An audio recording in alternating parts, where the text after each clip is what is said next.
सबका ही कहना बनता, कह दो ना मैं शर्मा के कह दूंगी, मैंने भी दिल दिया।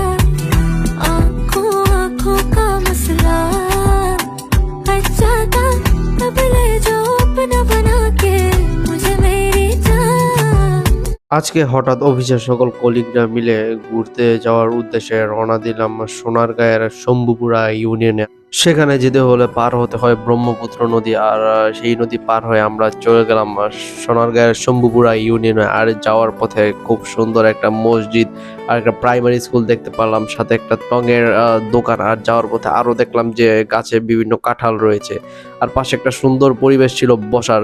সেখানে বসলাম, আর উপরে চেয়ে দেখলাম যে অনেকগুলা আম, বা আমগুলা দেখতে খুব চমৎকার ছিল। আর সেই গ্রামের বিভিন্ন জায়গায় অনেক কাঁঠাল।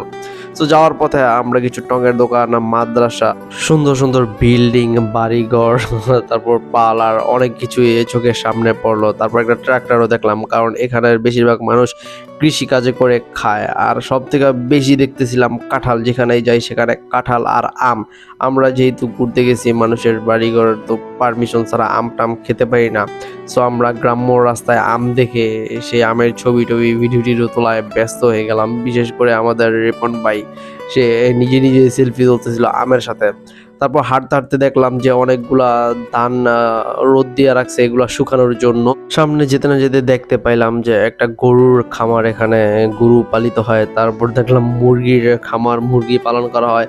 পরবর্তীতে দেখলাম একটা মহিলা ধান নিতেছে। এগুলা খুবই সুন্দর দৃশ্য, তাই একটু ক্যামেরা বন্দি করে ফেললাম। আর যেতে যেতে দেখলাম রাস্তাগুলো খুবই চমৎকার, গ্রাম্য পরিবেশ। আমাদের নারায়ণগঞ্জে এরকম পরিবেশটা পাওয়া খুবই কষ্টসাধ্য। আর মাঝখানে দেখলাম রাস্তার মধ্যে সকলেই মিলে ধান নিতেছে। যাই হোক, এটা নিয়ে আমরা হাঁটতে হাঁটতে দেখলাম বিশাল একটা অট্টালিকা বানাইতেছে। মানে গ্রামের মধ্যে এত বড় অট্টালিকা দেখে অবাক হলাম। এর মাঝেই দেখলাম একটা কমিউনিটি সেন্টার, মানে এখানে বিয়ে শাদী হয়। সো পাশে একটা দোকান ছিল, সেখানে বসলাম, কিন্তু দোকানে কিছুই ছিল না।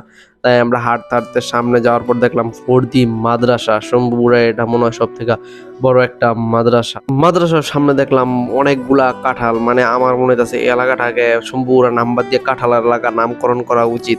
আর এর মাঝেই দেখতে পেলাম শম্ভুপুরা উচ্চ বিদ্যালয়, যেখানে বাচ্চারা ক্লাস করতেছে। আর এর সামনে দেখলাম একটা বিশাল বাজার, যেখানে নাকি মানুষজন বসে আড্ডা দিতেছে। এটাকে আপনারা বলতে পারেন মিনি সংসদ। গ্রামের মানুষজন এখানে আড্ডা টাড্ডা দেয়, কে কি করলো না করলো এই সকল বিষয় নিয়ে আলাপ আলোচনা হয়। সো আমরা ঘুরতে ঘুরতে অনেকে হাঁপিয়ে গেলাম, আর বাড়ির উদ্দেশ্যে রওনা দিলাম। অতঃপর মানুষের বাড়ি ঘরের উপর দিয়ে হাঁটতে হাঁটতে নদী পার হয়ে বাড়িতে চলে আসলাম।